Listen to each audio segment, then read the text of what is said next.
कल हमने कथा में एक बात कही थी कि जन्म लेना सरल है पर मृत्यु लोक में आना सरल है। जन्म लेना सरल है पर शिव महापुराण की कथा कहती है जन्म लेने के बाद भगवान की भक्ति में डूबना, भगवान के भजन में डूबना, अविरल भक्ति में डूबना ये कठिन है।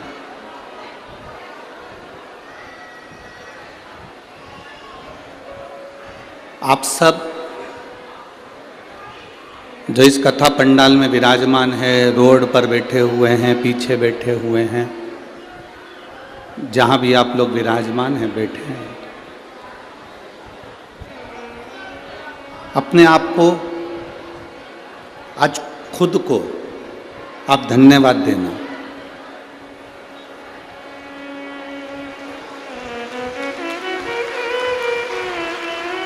आज अपने आप को आप धन्यवाद दो कि हमने अपने मनुष्य के जन्म को सार्थक कर लिया, जो ददरुआ धाम की भूमि पर शिव महापुराण की कथा श्रवण कर अपना जीवन हम सार्थक करते चले। शंभु शरणे पड़ी मांगू घड़ी रे, दुख काटो दया करी दर्शन। शंभु शरणे पड़ी मांगू घड़ी रे घड़ी, दुख काटो दया करी दर्शन। आज हम आप अपने जीवन की सार्थकता को सिद्ध कर रहे हैं।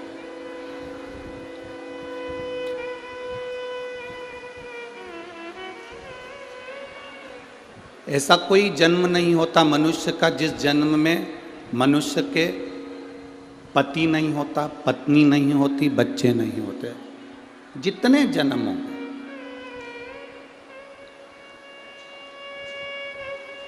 आप पशु भी बन गए तो भी आपकी पत्नी होगी, आपके बच्चे होंगे। पशु बनने के बाद भी आप भोजन करेंगे, पानी पिएंगे। आप श्वान बन गए, कुत्ता बन गए तो भी आपकी पत्नी होगी, पति होगा, बच्चे होंगे, भोजन करोगे, पानी पियोगे, घर होगा, सब कुछ होगा।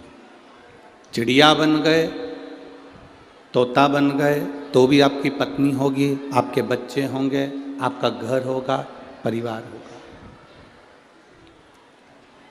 माथे का जुआ बन गए तो भी आपकी पत्नी होगी, आपके बच्चे होंगे, आपका परिवार होगा। खाओगे भी, पियोगे भी और रहोगे। संसार में 84 लाख योनि, जो आखिरी की योनि है मनुष्य की, 83,99,999 योनियाँ काटने के बाद ये 84 लाखवें नंबर की जो योनि मिली है, ये मनुष्य की देह है। 83,99,999 योनि काटने के बाद ये योनि मिली है, ये मानव की देह मिली। जितनी योनियाँ 83,99,999 जितनी योनि हमको मिली, सारी योनि में हमारी पत्नी भी रही, हमारे बच्चे भी रहे, हमारा परिवार भी रहा, घर भी रहा, हमने खाया भी, पानी भी पिया, घूमे भी, फिरे भी, सब करा। पर 83,99,999 योनि में हमने खाया पिया, पत्नी बच्चे सब रहे, पर 83,99,999 योनि में हम भगवान का भजन नहीं कर पाए, शिव पुराण नहीं सुन पाए, ये केवल 84 लाख में नंबर की योनि में सुन पाए। ये हमारी जो मनुष्य की देह है, जो ये मानव का शरीर है, इस योनि में हम सुन रहे हैं। मेरी जीजियों, ए मेरी भिंड की जीजियों और मेरे जीजाओं, बहुत दूर दूर से आप लोग आए हो। कोई 40 किलोमीटर से, कोई 50 किलोमीटर से, कोई 100 किलोमीटर से, कोई 150 किलोमीटर से, बहुत दूर दूर से आप लोग यहाँ पहुँचे हो। आप लोगों से केवल इतना सा कहना चाहूँगा, 200-500 रुपये खर्च कर कर आप कथा के पंडाल तक पहुँचे हो, तो आपसे केवल निवेदन इतना है, मान रहे हैं कि जगह नहीं है कहीं पर भी, रोडों पर भी लोग फुल बैठे हुए हैं, और यहाँ से आधा किलोमीटर तक इधर, आधा किलोमीटर तक इधर तक लोग रोडों पर, रोड के किनारे, पेड़ों की छाँव में, दुकानों में बैठे हुए हैं। हम मान रहे हैं ये सब चीज़ें, आप लोग LED पर, टीवी पर सब देख रहे होंगे। और हमारा निवेदन है, जहाँ तक आवाज़ जा रही है, कहीं पर भी बैठकर आप शिव महापुराण की कथा को श्रवण करिए, बाबा से झोली पसार कर प्रणाम कर कर विनती करिए। बाबा सर्वस्व है, ये मत सोचना कि बाबा यहीं देगा। बाबा जहाँ तुम कथा सुन लोगे बैठकर, बाबा मेरा वहाँ आकर भंडार भर देगा। तुम जहाँ मौका में,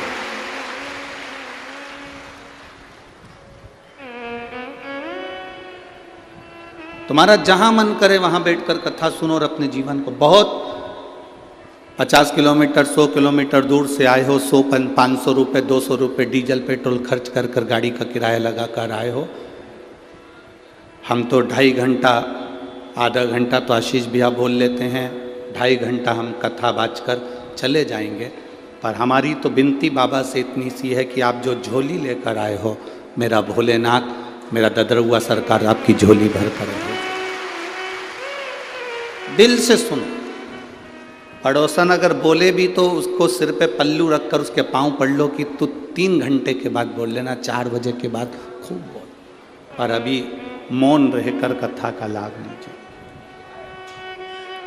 बड़ी मुश्किल से मिली है भिंड जिले को कथा। वो तो सरकार पूज्य गुरु जी का कोई हनुमान जी से प्रार्थना करी होगी, और हनुमान जी महाराज की कृपा से ये कथा ददरुआ धाम तक पहुंची है, तो ये कुछ बाबा की कृपा है। 2024, 2025, 2026, 2027 तक कथाओं की बुकिंग है। कथाएं लाइन से हैं, वो तो कोई खाली होती है तो किसी ना किसी को मिल जाती है, किसी ना किसी रूप में बाबा करा लेते। तो ये तो सरकार की कृपा, महाराज जी की अपने चंबल क्षेत्रवासियों के प्रति जो प्रेम है, वो प्रेम यहाँ झलक रहा है, जो ये कथा ददरुआ क्षेत्र में हो रही है। ये शिव कृपा।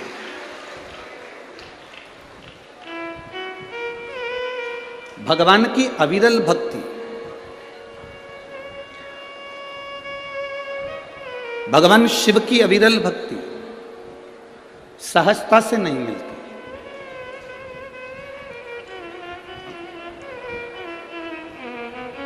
देखो कितना सुंदर कहा है, सती जैसा त्याग होना चाहिए, पार्वती जैसा तप होना चाहिए। सती जैसा त्याग हो, पार्वती जैसा तप हो, और नंदी जैसी प्रतीक्षा हो, तब जाकर मेरा महादेव आपको प्राप्त हो पाता है। शिव ऐसे ही नहीं प्राप्त हो जाता। सती जैसा त्याग। कोई कह रहा था माता सती ने अपने पति की निंदा नहीं सुनी। ना ना, शिव महापुराण की कथा में उमा खंड में लिखा गया, सती खंड में लिखा गया, सती अपने पति की निंदा नहीं सुनी। ये बात नहीं लिखा स्कंद पुराण में या शिव पुराण में। लिंग पुराण में भी यह वर्णन नहीं आया, कूर्म पुराण में भी यह वर्णन नहीं आया। शास्त्र में वर्णन आया सती अपने पति की निंदा से मतलब नहीं है। पुराण में लिखा है सती शिव की निंदा नहीं सुन सकी।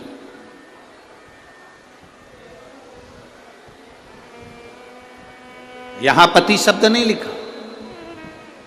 आपके पास में अगर गीता प्रेस गोरखपुर की शिव महापुराण की पोथी हो तो उसको पढ़ना।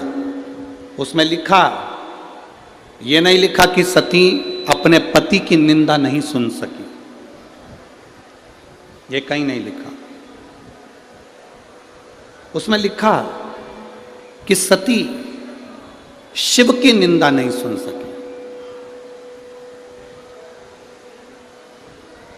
सती भगवान शंकर की निंदा नहीं सुन सकी। और आपसे भी निवेदन है, कहीं शंकर की निंदा हो रही हो, कहीं शंकर का अपमान हो रहा हो, कहीं शिव के लिए अपशब्द कहे जा रहे हो, कहीं शंकर भगवान के लिए आड़ा टेढ़ा बोला जा रहा हो, वहां से उठकर चल दो। वहां हमें नहीं बैठना। रामायण किस किस ने पढ़ी है और रामायण किस किस ने सुनी है और रामायण टीवी पर किस किस ने देखी है? हाथ उठाओ जरा। सबने देखी है, सबने सुनी है, सबने पढ़ी है। धन्यवाद आपको कि आपने रामायण का अध्ययन किया, पढ़ा, स्मरण किया। रामायण में एक लंका में प्रवेश श्री हनुमान जी महाराज करते हैं तो लंकनी से मिलन होता है।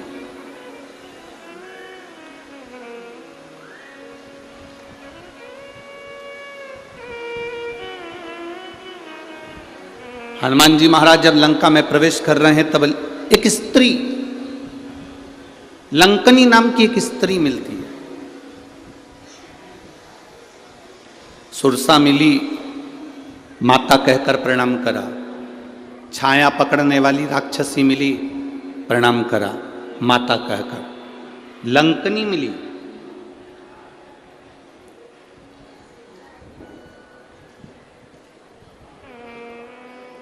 क्या हमारा शास्त्र, क्या हमारा वेद, क्या हमारा पुराण ये कहता है कि स्त्री को मारा जाए या स्त्री को हाथ मारा जाए या थप्पड़ मारा जाए या गाली दी जाए? किसी वेद में, किसी पुराण में, किसी शास्त्र में ऐसा वर्णन नहीं है।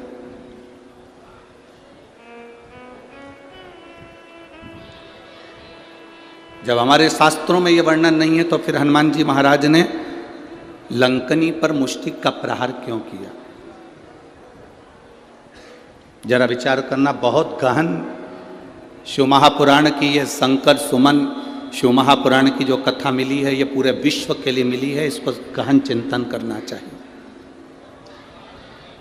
गहन चिंतन करना चाहिए कि जब हमारे शास्त्र कहते हैं, जब हमारी पुराण कहती है, जब हमारे वेद कहते हैं कि स्त्री पर हाथ ना उठाया जाए, स्त्री को गाली ना दी जाए, स्त्री को अपशब्द ना किया जाए, स्त्री को ताना ना दिया जाए, फिर ये लंकनी पर मुष्टिक प्रहार करना।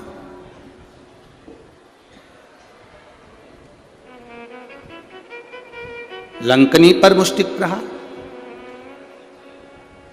कौन है ये लंकनी? कौन है ये स्त्री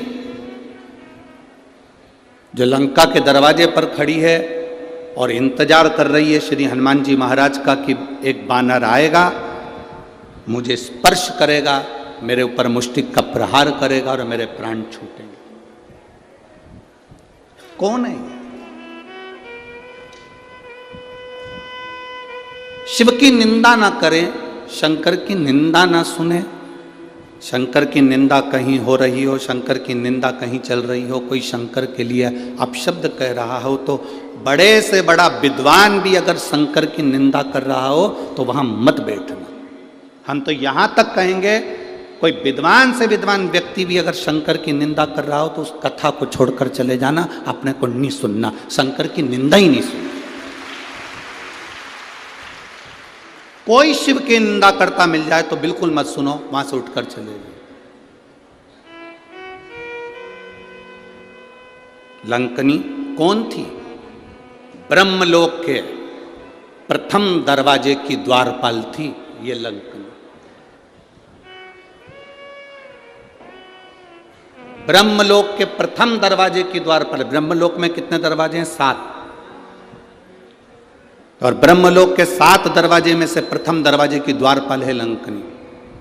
इतनी सुंदर स्त्री, इतनी सुंदर, इतनी सुंदर कि देवलोक की अप्सराएं भी उसके आगे फीकी थी, उस लंकनी के आगे। इतनी सुंदर थी वो, दरवाजे पर द्वारपाली करती थी। जब माता ब्रह्माणी ब्रह्मा जी की धर्म पत्नी कहीं जाती थी तो लंकनी उनका द्वार खोलती थी, क्योंकि 1 नंबर का दरवाजा माता ब्रह्माणी के आगमन और जाने के लिए था। ब्रह्मवैवर्त पुराण का ये चरित्र जीवन को सुख देने वाला। दरवाजा खोल देती है लंकनी। बड़ी सुंदर थी ये ब्रह्मलोक के पहले नंबर के दरवाजे की द्वारपाल, अप्सरा थी, बड़ी सुंदर। दरवाजा खोलती है, ब्रह्माणी निकल जाती है, दरवाजा बंद कर देती है, फिर आ जाती है। इसका काम था।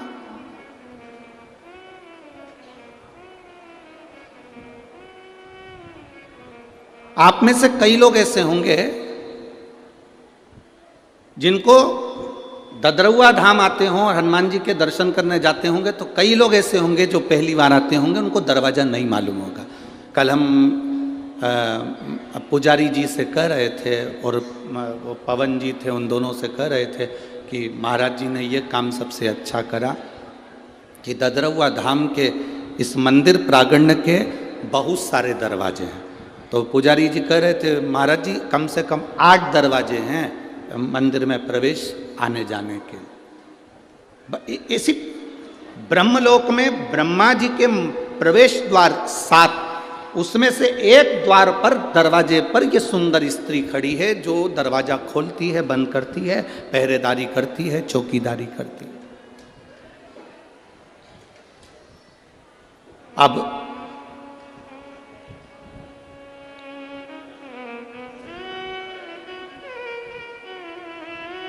एक बार इंद्र एक दरवाजे से ब्रह्मा जी के पास जा रहे थे, भगवान नारायण ब्रह्मा जी के पास दूसरे दरवाजे से जा रहे थे, गरुण वरुण सारे देवता एक एक दरवाजे से जा रहे थे। एक दरवाजा ऐसा था जो 1 नंबर का दरवाजा था, वो खुला था।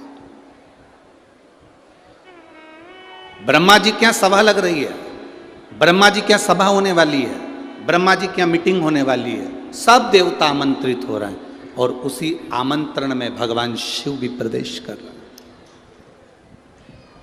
कितनी सुंदर जगह वो लंकनी रह रही थी, कितनी सुंदर थी, एकदम सुंदर अप्सराओं की तरह, बहुत सुंदर। दरवाजा खुला था। अगर दरवाजा बंद होता, उसमें ताला डला रहता, तो महादेव वहां से दूसरी जगह चले जाते, पर दरवाजा खुला था। अब जैसे ददरुआ धाम सरकार के दर्शन के लिए 8 दरवाजे हैं। हमने कल महाराज जी बताए तो हमको स्मरण में आया, पुजारी जी बोल रहे थे 8 दरवाजे। अब पहला दरवाजा, दूसरा दरवाजा, तीसरा दरवाजा, सब दरवाजे खुले हैं। जो दरवाजा इनको बंद करना होगा मत ताला लगा दे। ताला लगा दे तो कोई अंदर जाएगा क्या? जम के तो बोलो, जाएगा कोई अंदर? नहीं जाएगा। कोई वहाँ इंतजार करेगा कि दरवाजा खुलेगा तब मैं अंदर जाऊंगा? कोई नहीं इंतजार करेगा। ताला लगाए, कोई है नहीं, कोई नहीं आएगा, अपन दूसरे दरवाजे से चलो। पहले नंबर के दरवाजे पे पहुंच गए, दूसरे नंबर के दरवाजे पे पहुंच गए, तीसरे पे पहुंच गए। दर्शन करने के लिए जो दरवाजा खुला था उन दरवाजे पर अपन पहुंच गए। ब्रह्मा जी के यहाँ सारे दरवाजे फुल थे, 1 नंबर का दरवाजा खुला हुआ था। अगर ब्रह्मा जी को बंद करना था या ब्रह्माणी को बंद करना था तो इस दरवाजे में भी ताला लगा कर रखना था, तो शिव वहां नहीं जाते, उनको नहीं मालूम था।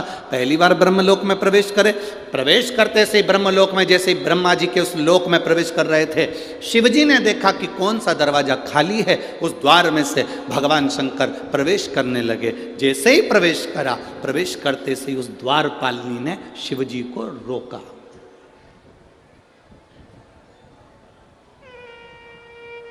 वो दरवाजे पे खड़ी हुई उस लंकनी ने, उस द्वारपालिनी ने, जो सुंदर है, अति रमणीय, अति सुंदर, उसने रोक दिया।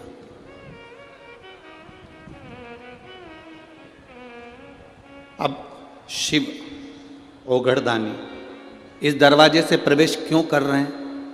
शंकर भगवान इसलिए प्रवेश करे क्योंकि इसी दरवाजे से भगवान विष्णु भी गए थे, इसी दरवाजे से इंद्र भी गए थे, इसी दरवाजे से कुबेर भी गए थे।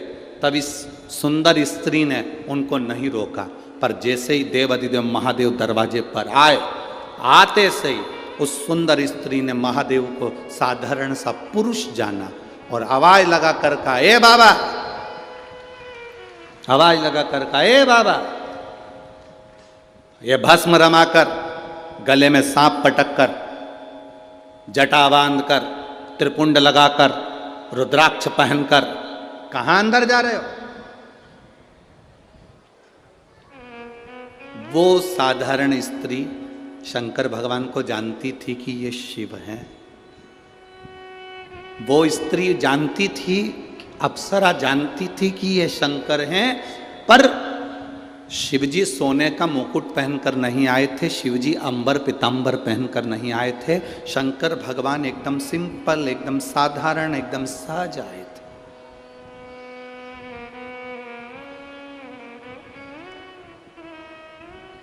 अब यहां जितने संत बैठे हैं, आप इनका दर्शन कर रहे हो, और भी संत आए उनका कभी दर्शन करिए, और भी संत आए उनका दर्शन करिए, जितने उधर बैठे हैं उन संतों का भी दर्शन करिए, और भी कुंभ के मेले में जाने के बाद में आप कुंभ के मेले में दर्शन करिए संतों का। कोई भस्म चढ़ाया हुआ है, जटाजूट बांधा हुआ है, मृगछाला पहना हुआ है, रुद्राक्ष पहना हुआ है, किसी संत को कभी हल्के में मत लो। हमने कह दिया ये बड़े हैं, वो छोटे हैं, ये बड़ा है, वो छोटा, ना ना ना ना, ये हमारी दृष्टि है कि हम बड़ा छोटा करते हैं। संत, साधु, गुरु और अग्नि, अग्नि देखिए, आग कभी छोटी नहीं होती।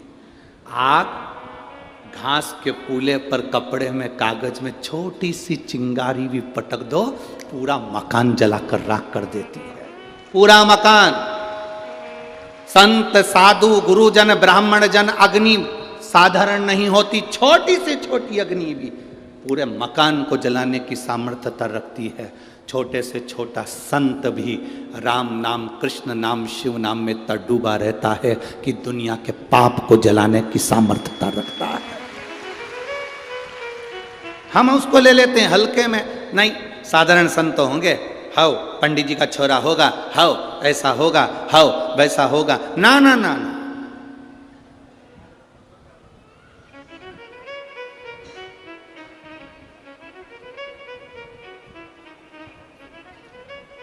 स्त्री को हल्के में ले लेना, पर उसके मांग के सिंदूर को हल्के में मत लेना। उसके मांग के सिंदूर में वो बल होता। महाराज, जब स्त्री हाथ में सिंदूरा लेती है ना, आपके इधर कैसे सिंदूर लगाते हैं हमको तो नहीं मालूम, पर सुहागन स्त्री जिसकी शादी हो गई, वो स्त्री जब अपने हाथ में सिंदूरा लेती है, स्त्री कभी भी सिंदूर जब लगाती है तो सिंदूर की डब्बी को कहीं रखकर नहीं लगाती, हमेशा याद रखना।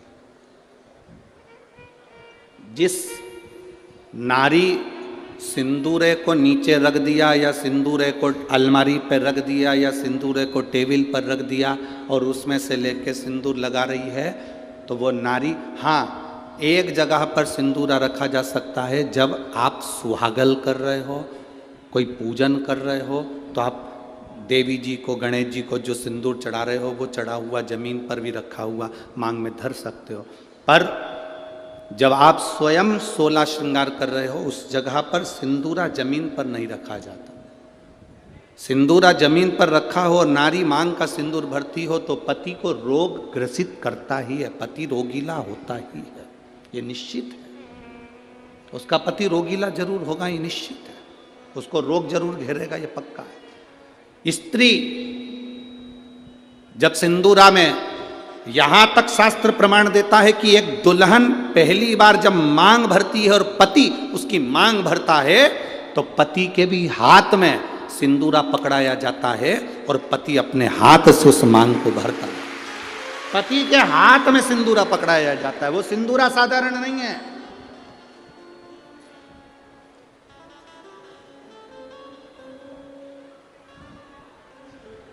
आप में से कोई कोई ऐसी आलसन हो सकती हैं, कोई ना कोई ऐसे आलसी हो सकते हैं कि ड्रॉज खोली, उसमें रखा था, उसी में से निकाल के और भर ली और उसी में रख दिया। ऐसी कहीं कहीं की मिस इंडिया हो सकती है, ऐसी कहीं कहीं की। पर मेरा विश्वास कहता है भिंड जिले की तो नहीं कह सकता कि ऐसी होगी। भिंड जिले की जितनी होंगी हाथ में सिंदूरा लेकर सिर पर मांग भरने वाली ही होगी। सिंदूरा हाथ में लेकर, तो स्त्री को हल्के में ले लो पर उसके सिंदूर को हल्के में नहीं ले सकते। सिंदूर में वो बल होता है।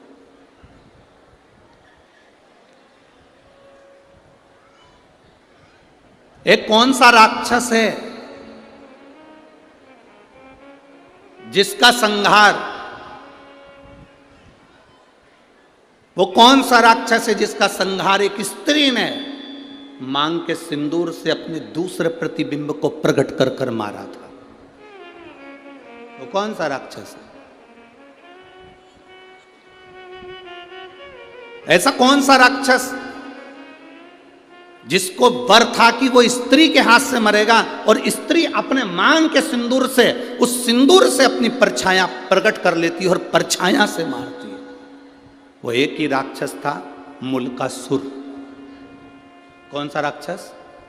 मुल्कासुर। उसको माता जानकी जी ने मारा था, लंका में जाकर मारा था, लंका के दरवाजे पर। कौन था मुल्कासुर? कुंभकर्ण की पत्नी का पुत्र, कुंभकर्ण का बेटा।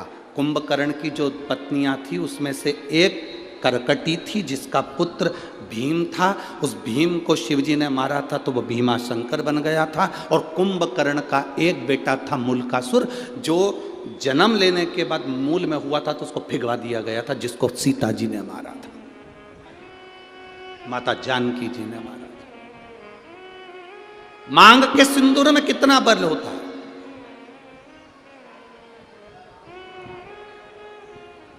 मांग के सिंदूर में कितनी तेजता होती है, कितना बल होता है, ये स्त्री जाने। स्त्री आज के ज़माने में तो ऐसी पेंसिल आ जाती है, वह पेंसिल से ऐसी लाइन लाइन खींच लेती है और पेंसिल से लाइन खींचा और काम खत्म, बस।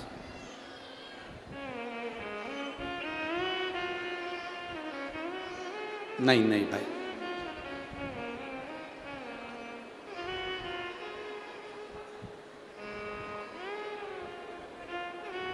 आप में से आप लोगों ने देखा कि नहीं देखा, बड़े बड़े घर के लोग भले मांग भरने में संकोच करें, सिंदूर लगाने में संकोच करें, पर तुम्हारे यहाँ पर कोई काम करने वाली आई हो ना, तुम्हारे यहाँ कोई बर्तन मांजने वाली आई हो, वजन ढोने वाली, ईंट रखने वाली, फावड़ा गेती रखने वाली, रेत भरने वाली, वो काम करने वाली स्त्री को देखना। एक पैसे वाले के यहाँ की नारी भले मांग भरने में संकोच कर सकती है, पर एक गरीब स्त्री कभी मांग भरने में संकोच नहीं करती, वो मांग भर कर चलती है।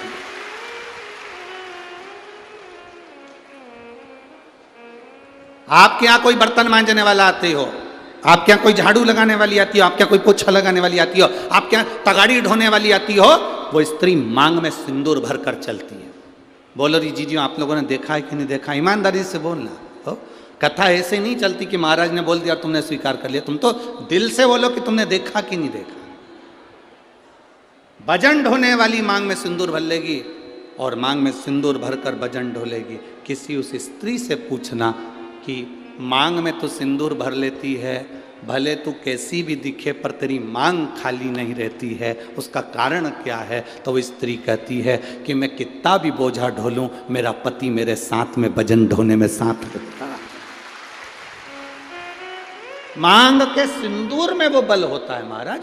वो सिंदूर जो सीता जी अपनी मांग में भर रही, वो सिंदूर आज तक ददरुआ धाम सरकार श्री हनुमान जी महाराज के तन पर तुम्हें लगा हुआ दिखता है। उस सिंदूर में कितना बल होगा, उस सिंदूर में कितना आनंद होगा, वो सिंदूर क्या साधारण होगा?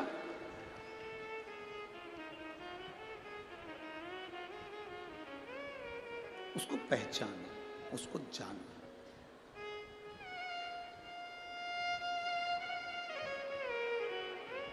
जरा विचार करिएगा, स्मरण में लाइएगा। वो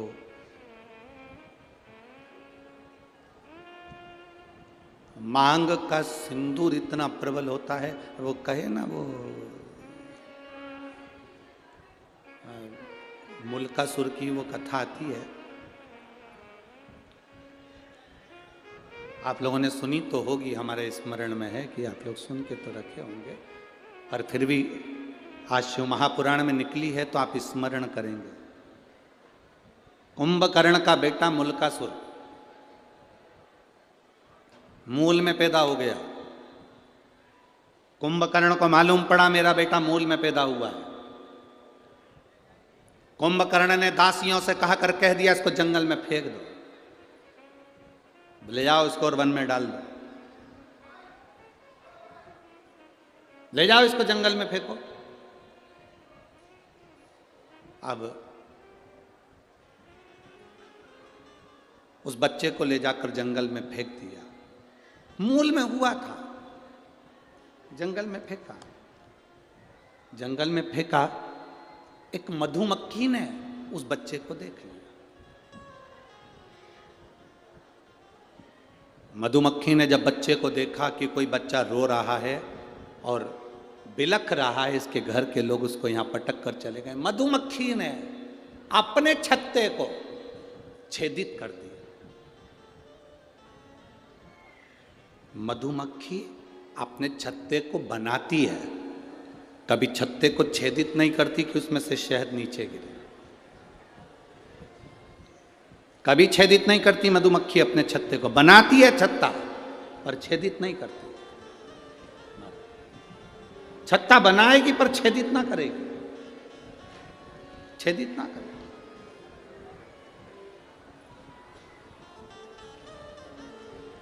मधुमक्खी ने अपने छत्ते को छेदित कर दिया, शहद नीचे टपकने लगा। वो जो मुल्कासुर था, कुंभकर्ण का जो बेटा था मुल्का, वो नीचे सोया था, रो रहा था। मुंह में शहद उसके जाने लगा। मुल्का धीरे धीरे धीरे धीरे रोना बंद कर दिया। दूसरी मधुमक्खी आ गई, तीसरी मधुमक्खी आ गई। बहुत सारी मधुमक्खियों ने उस बालक को पाल पोस कर बड़ा करा और उसका नाम मुल्का, कुंभकर्ण का बेटा। कुंभकर्ण के दोनों बेटों का चरित्र बड़ा विचित्र है। एक करकटी से पैदा हुआ भीम, जिसको शिव जी ने मारा था तो भीमा शंकर, मेरे भोलेनाथ का 12 ज्योतिर्लिंग में से एक ज्योतिर्लिंग भीमा शंकर बना। और दूसरे नाम पर यह मुल्क, ये मुल्का। अब मुल्का बड़ा हो गया, मधुमक्खियों ने पाल पोस कर बड़ा करा। तो मधुमक्खी कोई माता मानता था, मधुमक्खी कोई पिता मानता था। एक मधुमक्खी से उस मुल्का ने पूछा, मां, अब देखो हमारा सनातन धर्म कितनी सुंदर बात कहता है, मानो तो मैं गंगा मां हूं, ना मानो तो बहता पानी। आप अगर एक पाषाण को, एक पत्थर को भी पूज रहे हो तो वो पत्थर भी तुम्हारी नैया पार कर सकता है जिसकी तुम पूजन कर रहे हो। सनातन हिंदू धर्म में है क्या? आपका विश्वास सनातन हिंदू धर्म को मजबूत करता है। शिव महापुराण की कथा क्या देती है? शिव महापुराण की कथा क्या देती है आपको? विश्वास, भरोसा, दृढ़ता। एक पत्र आया है, देखिए।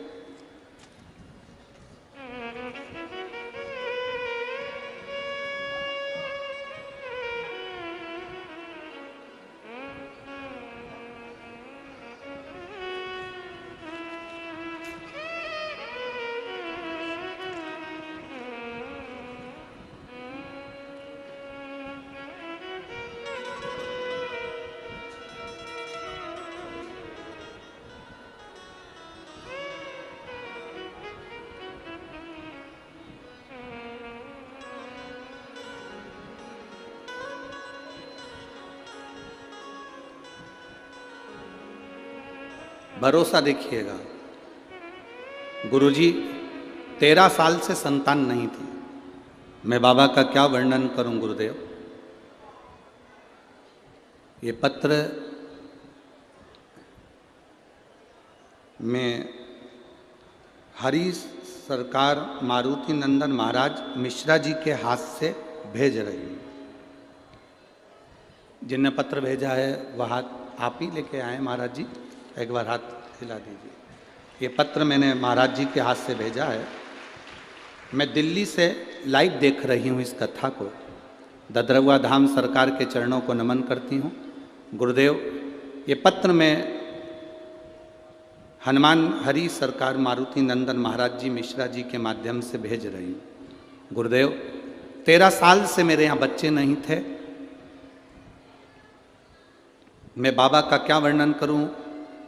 मेरे पति दिल्ली पुलिस में एसआई के पद पर तैनात हैं। मेरा नाम वीर सिंह यादव है, मेरी पत्नी का नाम मंजू यादव है। मैं जिला भिंड के थाना मो तहसील गोहत ग्राम धमूरी, जो ददरवा धाम से मात्र 2 किलोमीटर की दूरी पर स्थित है, वहाँ का रहने वाला। मेरे यहाँ संतान नहीं थी। मैं बाबा को क्या वर्णन करूं गुरुदेव। सब जगह गए, कोई सुख ना मिला। तब शिवजी पर 1 लोटा जल चढ़ाना प्रारंभ करा। तब मेरी पत्नी ने मुझसे कहा, तो मैंने मेरी पत्नी से कहा, क्या शंकर जी पे जल चढ़ाने से औलाद हो जाती है, संतान हो जाती है? अगर ऐसा होता तो पूरा विज्ञान फेल हो जाता, पूरा साइंस फेल हो जाता। फिर भी गुरुजी, मेरी पत्नी मुझे रोज पानी का लोटा हाथ में पकड़ाती, मैं शिव जी को चढ़ाता। डॉक्टरों ने तो 13 साल से जांच करी और हर बार यही कहा कि तुम्हारे यहाँ कभी संतान नहीं होगी। मेरी पत्नी और मैं शिव जी को जल चढ़ाकर वहीं बैठकर पी लेते। आपने कहा था नंदी के पास बैठकर शंकर का दर्शन करा करो और शिव जी से जो कहोगे नंदी सुनेगा और वो देगा। सफ़ेद आंकड़े की जड़ का प्रयोग करा, शिव जी पे चढ़ा हुआ जल पीना प्रारंभ करा। बाबा की कृपा क्या होती है गुरुदेव। 16 अक्टूबर 2023 के दिन सोमवार को मेरे यहाँ पुत्र रत्न की प्राप्ति हुई है। मैं बाबा को दंडवत करता हूँ, प्रणाम करता हूँ। बैठिए महाराज, प्रणाम आपको। शिव कृपा इसी को कहते हैं।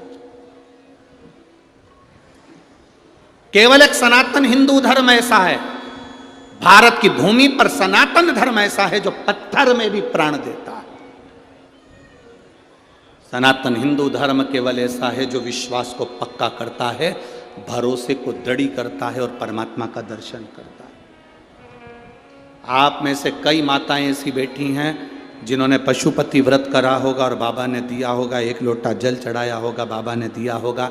ददरवा धाम आए होगे तो हनुमान जी ने दिया होगा। संसार में जन्म लिया है तो हमने उस परमात्मा की भक्ति करी और उससे हमें मिला, विश्वास के बल पर।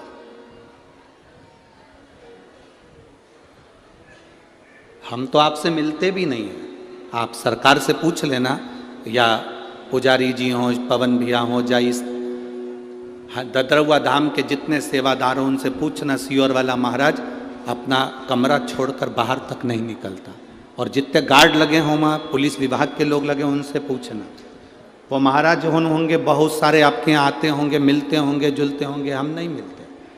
हमारा एक ही काम है, हमारे पास में जो छोटा सा शिवलिंग है, ठाकुर जी हैं, उनका पूजन करना। जितना बन सके अपने को बाबा ने जो समय दिया है उस समय में पाठ करना और भगवान की माला जपना। जितनी जप सकते हो उतनी जपो।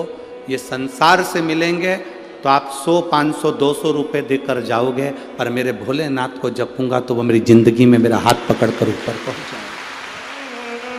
केवल यही कथा नहीं, आपने पूरे जितनी बार कथा सुनी होगी, हमने एक बात कहा, हम मिलते नहीं है। बोला था कि नहीं बोला था? हम कहीं नहीं मिलते। पीछे के 1-2 दिन होते हैं जिसमें कहीं कोई मिलने वाला होता है तो मिलते, ना मिलते। कमरे से निकलते ही नहीं। और हमारे कमरे में हमारे चाहे गार्ड हों, चाहे आशीष भैया हों, चाहे हमारे ब्राह्मण हो, हमारे कमरे में नहीं आते।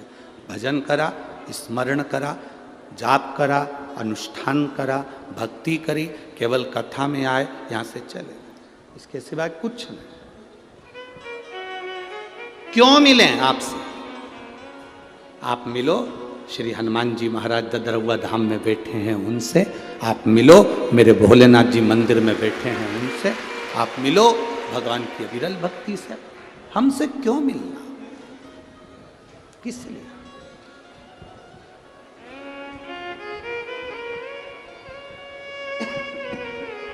आप उसकी भक्ति करो, आप उसका भजन करो, आप उसका स्मरण करो। जितना जितना भजन का बल बढ़ेगा, जितना जितना भजन का बल बढ़ेगा, आपको कहीं जाने की जरूरत नहीं पड़ेगी। भोलेनाथ ढूंढता ढूंढता टार्च जलाकर तुम्हारे पास पहुंचेगा कि तू भजन कर रहा है। आपको नहीं जाना है कहीं पर, वो आएगा शिव स्वयं।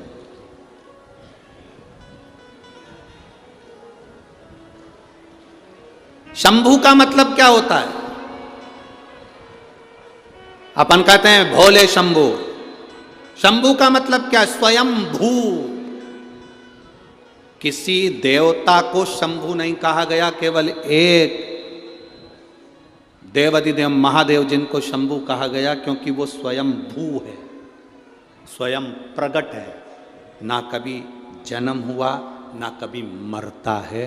वो दुनिया के साथ में आज भी है, कल भी रहेगा। ब्रह्मांड नष्ट भी हो गया तो शिव रहेगा, बाकी का साफ है।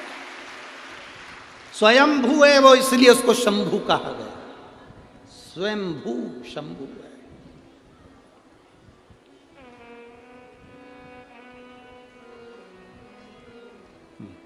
मुल्का को मधुमक्खी ने छेद कर कर। अब आपका विश्वास क्या कर रहा है? क्या एक मधुमक्खी मां बन सकती है? वो भी एक इंसान के बच्चे की, मनुष्य के मानव के बच्चे की? मधुमक्खी से मुल्का ने पूछा, मां, मधुमक्खी से पूछ रहा है, मां मैं किसका भजन करूं? और मधुमक्खियों इकट्ठी हो गई, इकट्ठी होकर झुंड बनाकर दौड़ी। दौड़ते दौड़ते मधुमक्खी एक वृक्ष पर चढ़ गई। वो वृक्ष था बट का वृक्ष। जिस बट के वृक्ष को मुल्का ने देखा तो बट वृक्ष को याद किया मुल्का ने। ये बट वृक्ष ब्रह्मा जी के कटे हुए शीश से प्रकट हुआ है, इसलिए मेरी माँ कह रही है कि इस ब्रह्मा का तू तप कर। मुल्का ने ब्रह्मा जी का तप करना प्रारंभ करा। इतना घोर तप मुल्का ने करा, बट वृक्ष के नीचे बैठ जो तप करना प्रारंभ करा तो ब्रह्मा जी प्रकट हो गए, ब्रह्मदेव सामने। और ब्रह्मा जी प्रकट होकर बोले, बोल मुल्का तुझे क्या चाहिए? मुल्का ने कहा, मैं मरूं ना, मुझे अमर कर दो, मेरे प्राण ना छूटे, मुझे अमर करा जा। भगवान ने कहा, ये तो कभी नहीं हो सकता मुल्का कि तू अमर होगा। अगर मैं अमर नहीं हो सकता तो फिर क्या मांगू? इतने में मुल्का ने कह दिया, बस अगर मैं अमर नहीं हो सकता, मेरे को मरना ही पड़ेगा, तो मुझे वर दो कि मुझे स्त्री मारे। और मुल्का ने कहा, कोई नारी में इतना बल नहीं होता जो मुझे मार दे, मैं कुंभकर्ण का बेटा हूं, कुंभकर्ण की जैसा हूं, अगर मारे तो मुझे स्त्री मारे। ब्रह्मा जी ने तथास्तु कह दिया। मुल्का चले गया, उसने तुरंत वहां से गया और मधुमक्खी से पूछा, मां मैं किसका पुत्र हूं? मधुमक्खी ले जाकर उसे लंका की ओर दिखा देती है मार्ग। मुल्का को मालूम पड़ा कि मैं कुंभकर्ण का बेटा हूं और मेरे पिता को राम ने मारा था, पर मेरे पिता का साथ विभीषण ने दिया था। मेरा चाचा, मेरे परिवार का व्यक्ति जिसने मेरे पिता को मारने में साथ दिया, मेरे ताऊ को मारने में साथ दिया, मैं विभीषण को नहीं छोड़ूंगा। और मुल्का लंका में प्रवेश करने लगा। लंका का गेट बंद करा गया, दरवाजा बंद करा गया। विभीषण को मालूम पड़ा कि मुल्का मेरे ऊपर आक्रमण कर रहा है, कुंभकर्ण का बेटा मेरे ऊपर आक्रमण कर रहा है। विभीषण रातों रात भागकर अयोध्या में आ गए। विभीषण रातों रात भागकर अयोध्या में आए। अयोध्या नरेश, भगवान राम ने पूछा, क्या बात है विभीषण, इतनी रात्रि को तुम यहाँ कहाँ पहुंच गए, कैसे आना हुआ? प्रभु बहुत जल्दी में आया हूं, कुंभकर्ण का बेटा मुझे मारना चाहता है, लंका में प्रवेश करना चाहता है, और कह रहा था पहले विभीषण को मारूंगा क्योंकि उसने मेरे पिता को मरवाने में साथ दिया, फिर राम लक्ष्मण को मारूंगा, हनुमान को मारूंगा। राम जी को क्रोध आया और राम जी ने लक्ष्मण, हनुमान, भरत, शत्रुघ्न की सेना सैनिकों के साथ भेज दी लंका के लिए। सेना लंका की ओर चली। बीच मार्ग में मुल्कासुर ने सेना को रोक लिया। युद्ध प्रारंभ हुआ। ऐसा भयंकर युद्ध लक्ष्मण जी के साथ में, भरत जी के साथ में, शत्रुघ्न जी के साथ में और हनुमान जी के साथ जब हुआ, मुल्का आखिरी में जीत गया। हार गए। हारते से ही तब तुरंत सूचना पहुंचाई विभीषण ने भगवान राम के पास में कि ये मुल्का तो मर नहीं रहा, क्या करा जाए? हनुमान है ना वहां पर, नहीं मर रहा, क्यों नहीं मर रहा, समझ नहीं आ रहा। राम जी ने सेना तैयार करी और लंका की ओर चल दिए। बीच मार्ग में फिर मुल्का और राम जी का युद्ध प्रारंभ हुआ, पर मुल्का मरने को तैयार नहीं। मुल्का मरने को तैयार, मुल्का मर ही नहीं रहा। जब मुल्का नहीं मरा, मरने को नहीं आजी, हनुमान जी को लगा मेरे प्रभु इस मुल्कासुर से युद्ध लड़ रहे हैं। रावण को तुरंत पछाड़ दिया, कुंभकर्ण को तुरंत पछाड़ दिया, मेघनाथ, अक्षय सब मारे गए, बड़े से बड़े असुर मारे गए। आज मेरे प्रभु के सामने ये मुल्कासुर है, कुंभकर्ण का बेटा, और मरता नहीं है। राम जी ने तुरंत वहां से छलांग लगाई और अपनी माता अंजना के पास पहुंच गए। मां अंजना ने पूछा, मेरा वीर बजरंगी आया है, मेरा हनुमान आया है? बेटे को गले से लगाकर पूछा, बजरंगी क्या बात है हनुमान? हनुमान कहते हैं, माँ पवन सुत, क्या बात? हनुमान जी कहते हैं, माँ मुल्कासुर के साथ में मेरे प्रभु का युद्ध हो रहा है पर मरता नहीं है। माता अंजना ने कहा, रुक, बैठ मेरे साथ। माता अंजना ने पार्थिव शिवलिंग का निर्माण करा, शिव जी की स्तुति करी, शंकर भगवान से पूछा, बाबा पधारो, भगवान राम युद्ध लड़ रहे हैं पर मुल्कासुर मरता नहीं है, आप आओ। उसी समय देव अधिदेव महादेव प्रकट होकर बोले, क्यों चिंता करती हो अंजना? हनुमान से कहो राम जी की आज्ञा लें, सीता जी को अयोध्या से बुलाया जाए और मुल्कासुर के साथ युद्ध कराया जाए। सीता को बुलाएं और युद्ध कराएं। पर माता जानकी तो कभी क्रोध करती ही नहीं है। माता सीता को तो कभी जिंदगी में क्रोध आता ही नहीं है। मां जानकी तो कभी क्रोध करती नहीं, क्योंकि राजा जनक की पुत्री है। राजा जनक को शब्द पर शब्द लोगों ने कहा, पर राजा जनक जी को कभी क्रोध नहीं आया। जनक की पुत्री जानकी कैसे क्रोध कर सकती है? वो जानकी तो कभी क्रोध कर ही नहीं सकती, माता सीता तो कभी क्रोध कर ही नहीं सकती। भोलेनाथ जी ने कहा, आप राम जी से आज्ञा लो। हनुमान जी महाराज तुरंत राम जी के पास गए। महाराज, इस मुल्कासुर को ब्रह्मा जी का वर है, ये स्त्री के हाथ से मरेगा। आप जब तक सीता को नहीं लाएंगे, सीता ही इसको मार सकती है। राम जी ने आज्ञा करी, हनुमान जाओ अयोध्या, सीता को लेकर आओ। माता सीता को लेकर आओ। जानकी जी मांग में सिंदूर भर रही थी, माता जानकी श्रृंगार कर रही थी। जिस समय हनुमान जी पहुंच गए, हनुमान जी ने पूछा, मां ये मांग में सिंदूर क्यों? इससे पति की आयु बढ़ती है, पति अच्छा रहता है। हनुमान जी ने कहा, माँ मैं भी सिंदूर लगा लूँ तन पर। हनुमान जी लगाए तन पर सिंदूर। माता जानकी जी से कहा, माँ जल्दी श्रृंगार करिए, मेरे साथ चलिए। राघव जी ने, मेरे प्रभु ने आपको बुलाया है, राम जी ने आपको बुलाया, स्वामी ने बुलाया है। सीता जी हनुमान जी के साथ पहुंच गई युद्ध के मैदान में। राम जी ने कहा, जानकी ये सामने जो मुल्कासुर खड़ा है, इसको तुझे मारना है। सीता जी कहती हैं, मुझे तो क्रोध आता ही नहीं, मैं कैसे मार सकती हूँ, कैसे मार सकती हूं? सीता जी को क्रोध नहीं आ रहा था, मैं कैसे मारूं?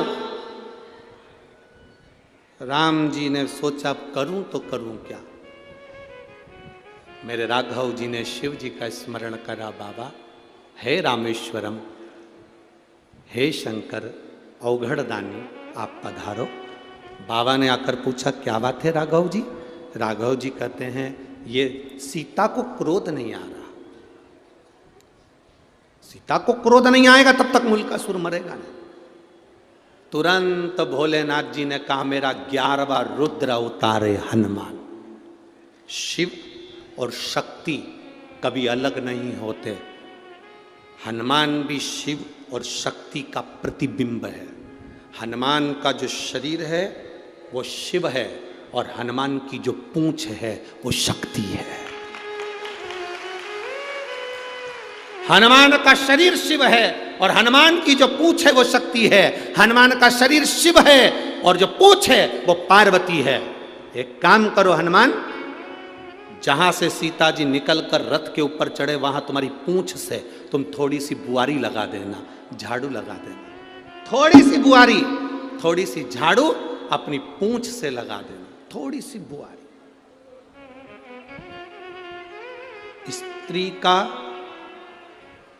स्त्री का पल्लू, थोड़ा ध्यान देना, बहुत अच्छी विषय है।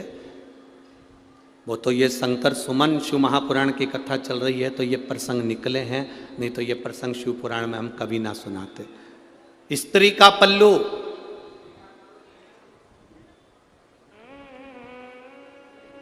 एक माता का पल्लू, नारी की चोटी, नारी के केश और हनुमान जी की पूंछ, ये तीनों में पार्वती की शक्ति समाई होती है।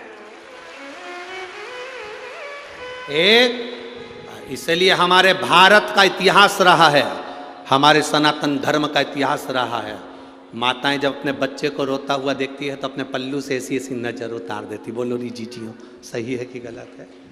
चलो ये भी जाने दो, जब लड़का शादी के लिए जाता है या लड़की की शादी होती है तो माँ अपने पल्लू में 2-3 चीज रखती है। एक तो वो ऐसी मथनी करती है ना, क्या बोलते हैं उसको, रई, रई, ऐसी रई को अपने पल्लू में लेके दूल्हे के ऊपर से, दुल्हन के ऊपर से ऐसा ऐसा करती है। हमारे यहाँ उसको परछन कहते हैं, आपके यहाँ क्या कहते हैं? जम के तो बोलो जरा, आपके यहाँ करते कि नहीं करते पहले तो ये बताओ। फिर वो मूसल लेती है छोटा सा, फिर मूसल को भी दूल्हा दुल्हन के ऐसा ऐसा करा जाता है।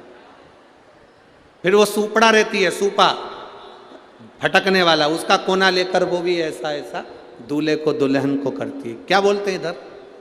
हमारे यहाँ उसको परछन कहते हैं, दूल्हा दुल्हन की परछन करी जाती है। सास करती है, माँ करती है। माँ का पल्लू,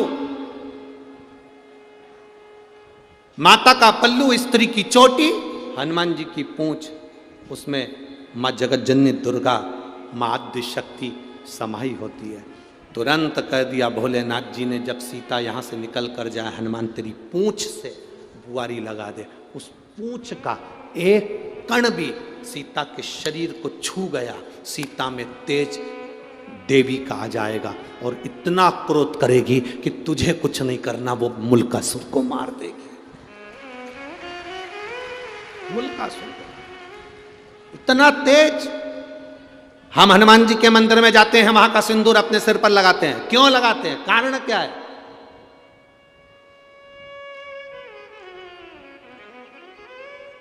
हम हनुमान जी के मंदिर में जाकर उनका सिंदूर लेकर अपने सिर पर लगा रहे हैं। हनुमान जी के सिर पे से सिंदूर नहीं लेते हैं। लेते हैं? अरे बोलो तो जम के।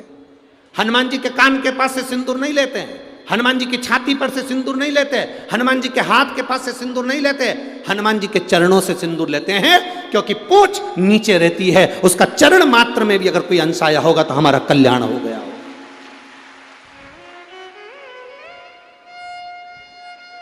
अब तुम्हारे यहां अगर ऐसा होता हो कि सिर पे से सिंदूर लेके लगा लेते हो तो बात दूसरी। हाँ, शास्त्र नहीं है, शास्त्र ये वर्णन करता ही नहीं कि सिर पे से सिंदूर। यहाँ तो हनुमान जी के चरणारविंद का सिंदूर लेकर मस्तक पर लगाया जाता है। हनुमान जी की पूंछ नीचे रहती है, उस पूंछ में से एक अंश भी उनके केश का भूमि पर गिरा होगा, उसमें सिंदूर लग गया होगा, हमारे मस्तक पर लगा होगा तो हमें बल मिलेगा, बल मिलेगा तो संसार से लड़कर हम आगे निकल जाएंगे।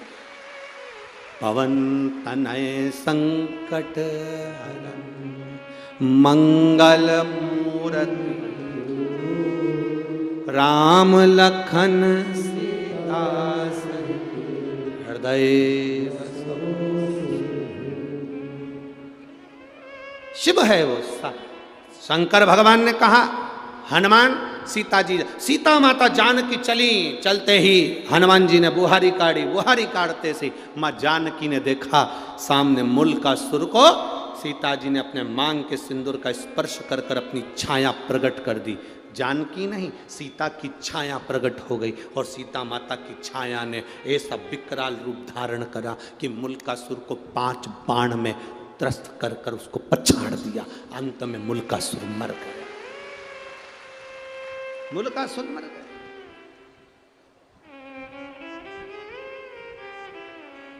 समाप्त।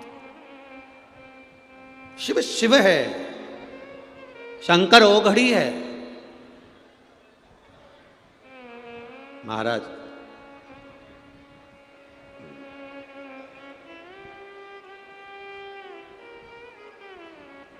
लोग कहते हैं भगवान शंकर का नाम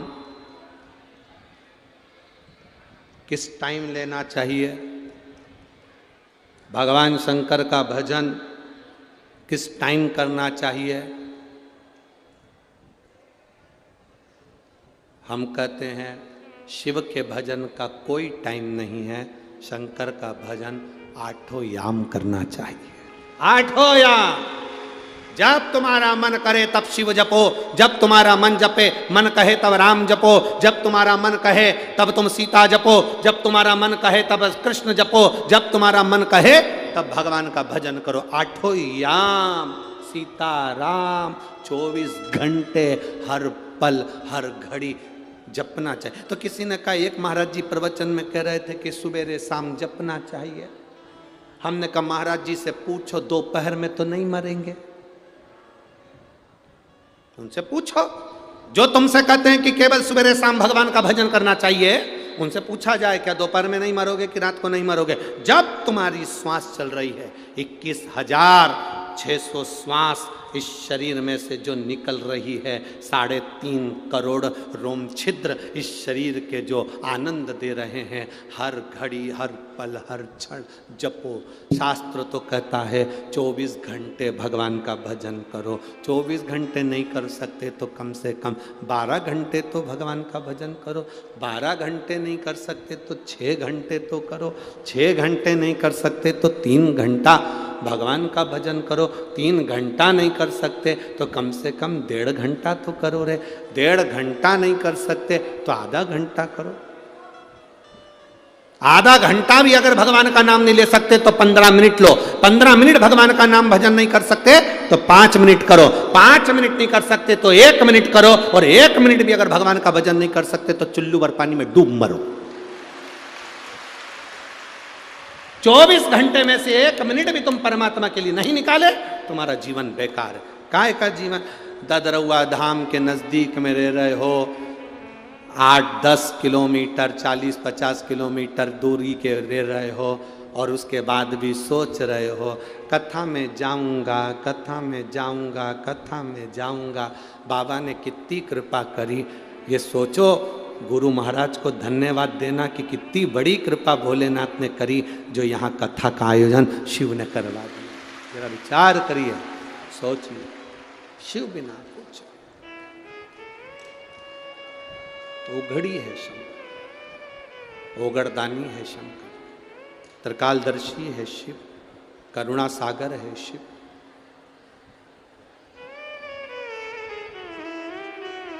वो ओघड़ी है शंकर।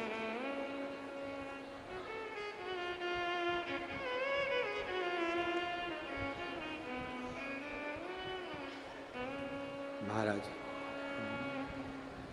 बाबा से अपने मन की बात भाव के साथ दिल से सुनता है शिव, धारण करता है शिव। शिव कथा कह रही है,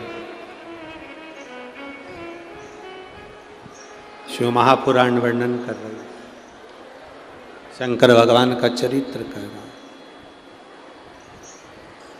लंकनी स्वयं ब्रह्मा जी के दरवाजे पर खड़ी वो सुंदर स्त्री, ब्रह्मलोक के दरवाजे पर खड़ी वो सुंदर स्त्री, अति सुंदर, अति सुंदर। और इतनी सुंदर है वो स्त्री, इतनी सुंदर है जो ब्रह्मा जी के प्रथम दरवाजे की द्वारपालनी है, द्वारपाल है।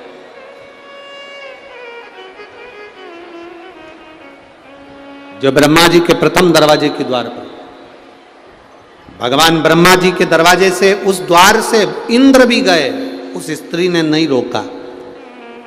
भगवान नारायण भी गए, नहीं रोका।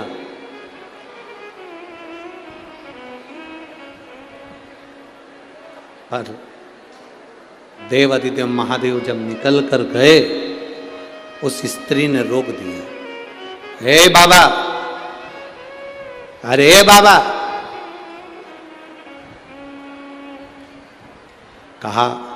कहाँ जा रहे हो? शरीर तो देखो आपका, भस्म लपेटे हो, गले में सांप पड़ा हुआ है, जटा बंधी हुई है। बहुत ध्यान से कथा सुनिएगा। बहुत दूर दूर से आप लोग आए हो, दिल में शिव को बिठा कर लेकर जाना। शंकर को दुनिया के लोगों ने हल्का ही लिया, बहुत हल्के में शंकर जी को लोग लेते हैं।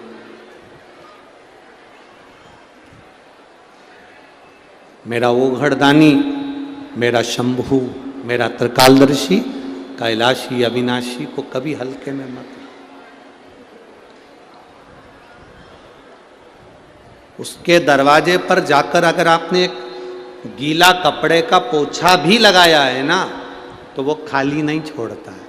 एक झाड़ू भी लगाई है ना, वो खाली नहीं छोड़ता है। अगर मंदिर को साफ भी करा है तो वो खाली नहीं छोड़ता, ऐसा ओघड़ी है वो। दीपावली पर जिस कुबेर की हम पूजन करते हैं, कौन है? शंकर जी के मंदिर में चोरी करने गया था, चोटा।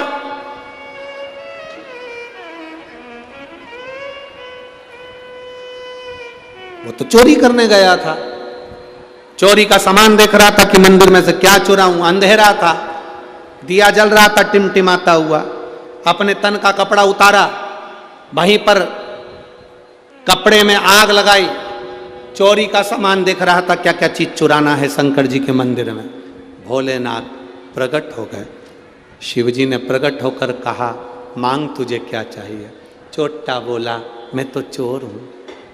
शंकर जी बोले, भले तू चोट्टा है, पर मेरे मंदिर में आज तूने शिवरात्रि के दिन प्रकाश कर दिया, उजाला कर दिया। मैं भी तेरी जिंदगी में उजाला करना चाहता हूं। मांग मांग, तुझे चाहिए। अब भोलेनाथ जी ने उसको कुबेर की सिंहासन दे दिया, चोर को कुबेर बना दिया। चोर को कुबेर। गया चोर ऊपर कुबेर के सिंहासन पर, कुबेर बैठा था। उससे कहा, उतरो नीचे, ये कुर्सी हमारी है। उतरो नीचे, ये कुर्सी हमारी है। उतर जाओ जल्दी से नीचे, यहां पर उतरो।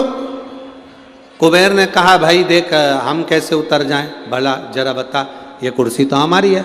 नहीं, भोलेनाथ जी ने ये कुर्सी मेरे को दी है, शंकर जी ने कुर्सी मुझे दी है।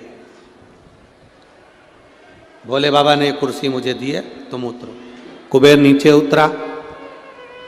रोता रोता कुबेर इंद्र के पास गए। इंद्र ने कहा, इस मामले में हम कुछ नहीं बोल सकते, इस मामले में हम कुछ नहीं बोल सकते।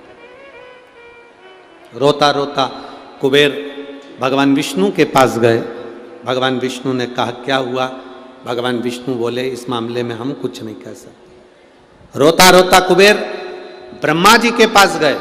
ब्रह्मा जी उनको लेकर भगवान विष्णु के पास चले गए। भगवान नारायण से कहा, प्रभु ये बात तो बहुत गलत है, जब कुबेर को कुर्सी मैंने दी थी तो फिर ये शंकर जी ने इसको कुर्सी कैसे दे दी, वो चोर को कुर्सी कैसे दे दी? भगवान विष्णु बोले, देखो ब्रह्मा जी, शंकर जी के मामले में हम नहीं बोल सकते, ध्यान देना। ब्रह्मा जी तुम्हारे भाग्य को लिख सकते हैं, विधाता तुम्हारे भाग्य को लिख सकता है, भगवान तुम्हारे भाग्य को लिख सकता है, पर केवल एक देव अधिदेव महादेव ऐसे हैं जो तुम्हारे भाग्य के लिखे को मिटाकर अच्छा लिख सकते हैं। अकाल मृत्यु वो मरे जो काम करे चंडाल का, और काल उसका क्या बिगाड़े जो भक्त हो। मां, जो शिव का उपासक, उसको क्या चिंता?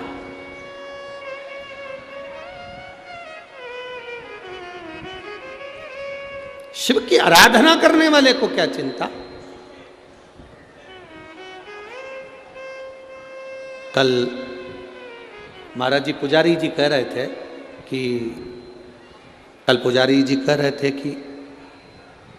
रात्रि को लाखों की संख्या में भक्त ये ददरौआ धाम में आ चुके थे। रात्रि को लाखों की संख्या में भक्त ददरौआ धाम आ चुके थे।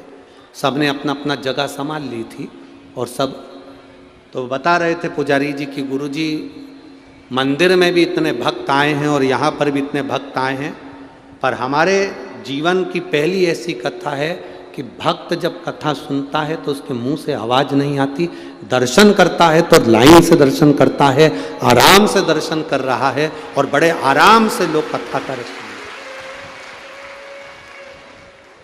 शिव की उपासना करने वाला, ये शंकर की, राम की, कृष्ण की जिसके अंदर भक्ति होती है, वो मौन रहकर अलमस्त होकर कथा का लाभ लेता, अलमस्त होकर, उसको कोई मतलब नहीं, कोई। आग लगे बस्ती में, बोलो बोलो जम के बोलो, अपन रहो। शंकर भगवान कितनी मस्ती में रहते, जहर पी लिया, कंठ में विष भरा है तो भी आराम से रह रहे हैं। आप में से कहीं का भी एक आध बार मच्छर काट खाए तो 25 बार, जरा विचार करो। पर शिव शिव है, जहर कंठ में भरा है, गले में सर्प धरा है, सिर पे गंगा चंद्र धरा है और मेरा शंभु अड़भंगा बैठा भक्ति में डूबा हुआ है। निंदा ना करें, अपशब्द ना बोलें, शिव को पहचानो। शिव के मामले में कोई नहीं बोलता, कोई। एक झाड़ू लगाने वाले को फल मिल सकता है, बुआरी लगाने वाले को फल मिल सकता है, तो क्यों ना मिले, क्यों ना।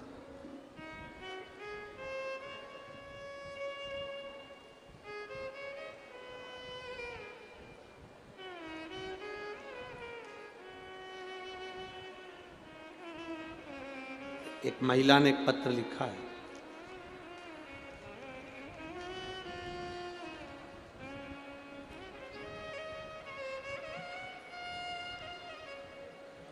गुड़िया सिंह मुजफ्फरपुर बिहार से आई हैं, कहीं बैठी हैं तो हाथ हिला सकती हैं। गुड़िया सिंह मुजफ्फरपुर बिहार से आई हैं, कहीं बैठी हों तो हाथ हिला सकती हैं।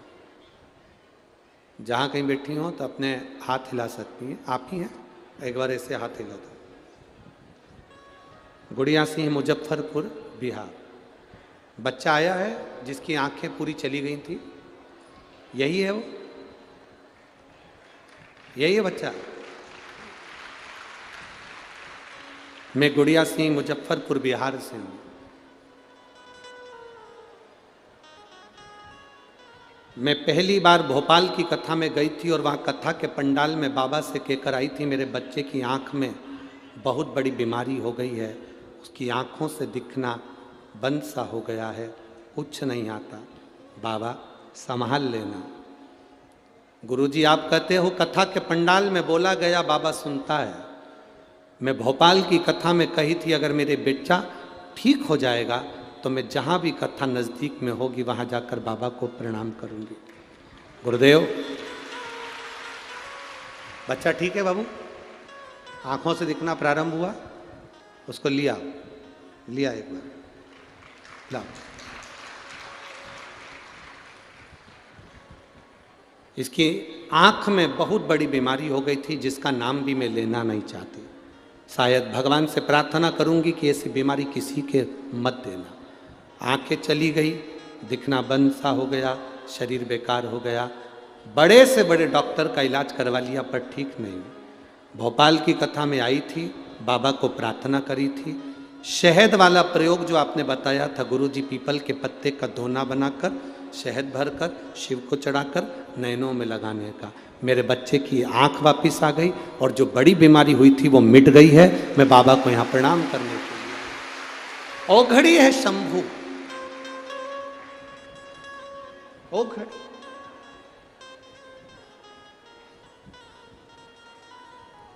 आपका विश्वास जितना दृढ़ होगा, आपका भरोसा जितना दृढ़ होगा, यहां आपका भरोसा आपको विजय दिलाता, आपका विश्वास आपको विजय दिलाता।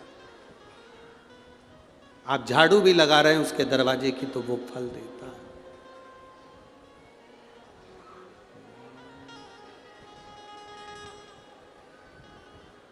वो कहे जब से तेरा गुलाम हो गया, तब से मेरा भी नाम हो गया, जब से तेरा गुलाम हो गया, तब से मेरा भी नाम हो गया। वरना औकात क्या थी मेरी, वरना औकात क्या थी मेरी, सबसे बढ़िया है सबसे खरी,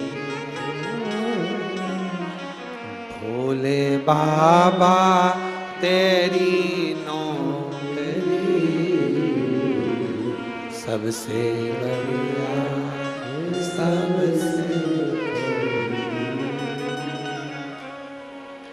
जब से तेरा गुलाम हो गया, तब से मेरा भी नाम हो गया, जब से तेरा गुलाम हो गया, तब से मेरा भी नाम हो गया। एक बार जोरदार ताली बजाओ। इस बच्चे को ऐसी बीमारी हो गई थी, इसकी दोनों आंखें चली गई थी और बीमारी इतनी विकराल थी, पर बाबा ने वापिस नेत्र दिए।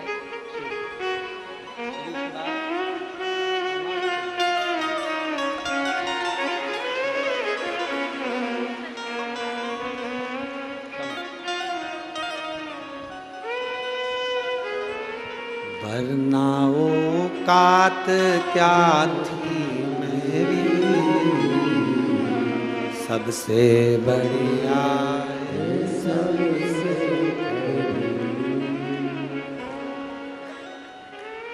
ये उसकी कृपा, उसकी उदारता।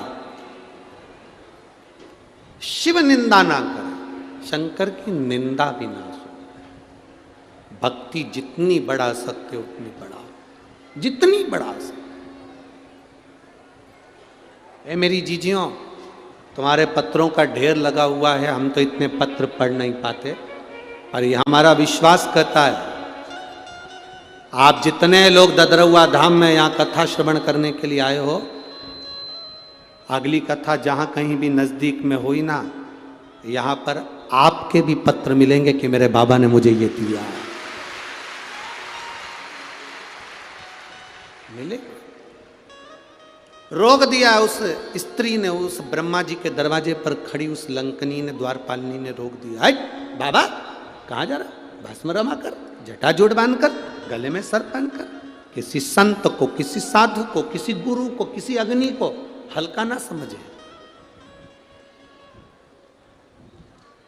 सांप को हल्का ना समझे, कर्जे को हल्का ना समझे, कर्जा भी हल्का ना समझे। 1 रुपया है, किसी का देना है, सबसे पहले दे दो, कर्जा भी हल्का ना समझो। सर्प को हल्का ना समझो,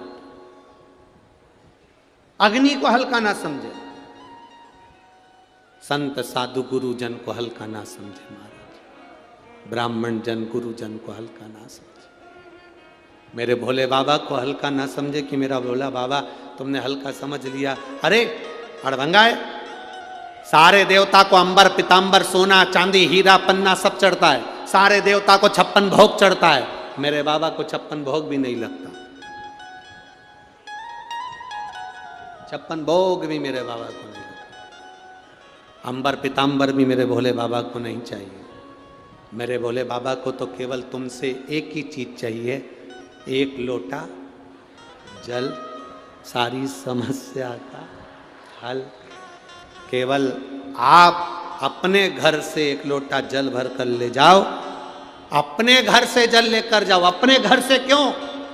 घर में जो जल होता है, मंदिर में जो जल होता है, आप लोगों ने देखा है मंदिर के अंदर जल होता है, महाराज जी आरती करने के बाद जल सब पे छींटते हैं। क्यों छींटते हैं? मंदिर में जो जल रखा रहता है उसमें घंटी बजती है, स्तुति होती है, भजन होता है, आरती होती है, अपनी तरंग, अपनी वाणी की तरंग उस जल के अंदर जाती है। अपनी वाणी की तरंग उस जल में जाती है। जब आरती होने के बाद जल छीटा जाता है तो कैसी भी जीवात्मा उसको शांति मिलती है।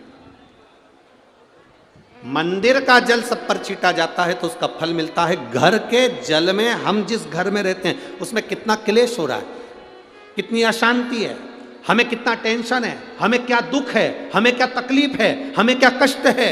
जब हम घर में बात करते हैं, परिवार में बात होती है तो हमारी तरंग जल में जाती है। और घर का जल जब हम महादेव को चढ़ाते हैं तो अपनी सारी चिंता हम महादेव को छोड़ देते हैं, सारी चिंता।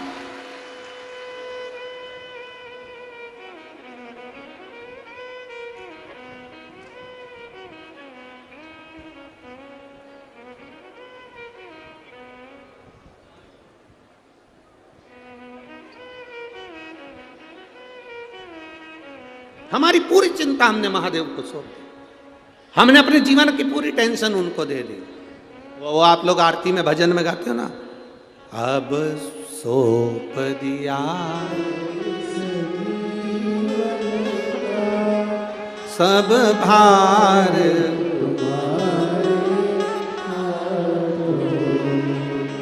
हे हार तुम्हारे और जी तुम्हारे हम अपना पूरी चिंता, पूरा टेंशन, पूरा विचार भगवान को दे देते हैं और देते रहना चाहिए। कोई तुमको गाली दे, एक शब्द भी पलट कर मत बोलो। कोई तुमको अपशब्द कहे, एक शब्द पलट कर मत बोलो। दक्ष प्रजापति ने शंकर भगवान को श्राप दिया, शिव मैं तुझे श्राप देता हूं कि तू शमशान में रहेगा। शंकर भगवान खुश हो गए, मेरे ससुर ने मुझे जो स्थान दिया वो बहुत अच्छा दिया। ससुर दामाद को प्लाट दिलाता है, उस प्लाट पर कोई कब्जा कर ले तो ससुर का मन दुखता है। दक्ष प्रजापति शंकर भगवान के ससुर हैं, उन्होंने शंकर भगवान को श्राप दिया कि तू शमशान में रहेगा। दक्ष प्रजापति ससुर ने शंकर भगवान को प्लाट भी दिया तो ऐसी जगह दिया जहां कोई कब्जा ही नहीं करेगा। वहां कौन कब्जा करने वाला? उसका नाम है शमशान। जहां अमीर भी जाता है तो बांस पर और गरीब भी जाता है तो बांस पर। अमीर भी जाता है तो सफेद कपड़े में, गरीब भी जाता है तो सफेद कपड़े में। अमीर भी जाता है तो घास के गद्दे पर, गरीब भी जाता है तो घास के गद्दे पर। आपके इधर ऐसा होता हो कि डनलप के गद्दे पे ले जाते हो तो बात दूसरी। अमीर भी जाएगा तो सफेद कपड़े में, गरीब भी जाएगा तो सफेद कपड़े में। अमीर भी जाएगा तो घास के गद्दे पर, गरीब भी जाएगा तो घास के गद्दे पर। अमीर भी जाएगा तो बांस पर, गरीब भी जाएगा तो बांस पर। जहां सबकी शान सम है उसका नाम सम शान है, वहां बराबर की शान है। कोई अमीर नहीं, कोई गरीब नहीं। ये दुनिया में हो सकता है कि तुम अमीर हो, तुम गरीब हो, पर शमशान में आग लगे तब कोई अमीर कोई गरीब नहीं होता। जिसने ज़्यादा बादाम खाई हो उसकी भी राख एक जैसी होती है, जिसने नी खाई उसकी भी एक जैसी है। हो सकता है बादाम खाने वाले की राख थोड़ी क्वालिटी बान हो तो भर के रख लो, पर एक जैसा सम है। जब शंकर भगवान की दृष्टि में सम है तो फिर दुनिया क्यों भेद करती है? दुनिया ने भेद करा। ब्रह्मा जी के दरवाजे पर खड़ी हुई उस स्त्री ने, उस लंकनी ने, उस द्वारपालिनी ने भेद कर दी। ब्रह्मा जी के सामने खड़ी हुई उस प्रथम दरवाजे की उस स्त्री ने भेद करा। इंद्र जी को नहीं रोका, विष्णु जी को नहीं रोका, पर शंकर जी को रोक दिया। क्या अड़भंगे, क्या अड़भंगे।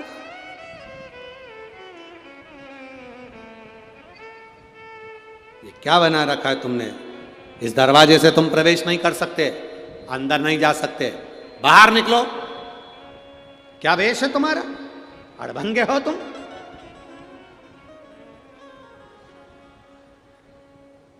शिव तो मौन थे। शंकर कभी जवाब नहीं देता। शंकर का जो भक्त होता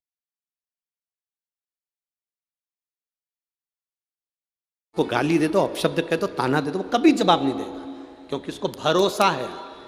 जवाब, छोटा सा बच्चा, मम्मी पापा हाथ पकड़ कर जा रहे हैं, बच्चे को कोई थप्पड़ मार दे, बच्चे को कोई अपशब्द कह दे, तो बच्चा मारेगा वापिस जवाब में कि माता पिता मारेंगे? बोलो बोलो, जम के बोलो जरा। बच्चा तो मारेगा नहीं, माता पिता चिल्लाएंगे, ए मेरी औलाद को कैसे हाथ लगा लिया, मेरे बेटे को कैसे छीन लिया, मेरे बेटे को कैसे गाली दे दी। माता पिता ने उठाया, 2 थप्पड़ दिया।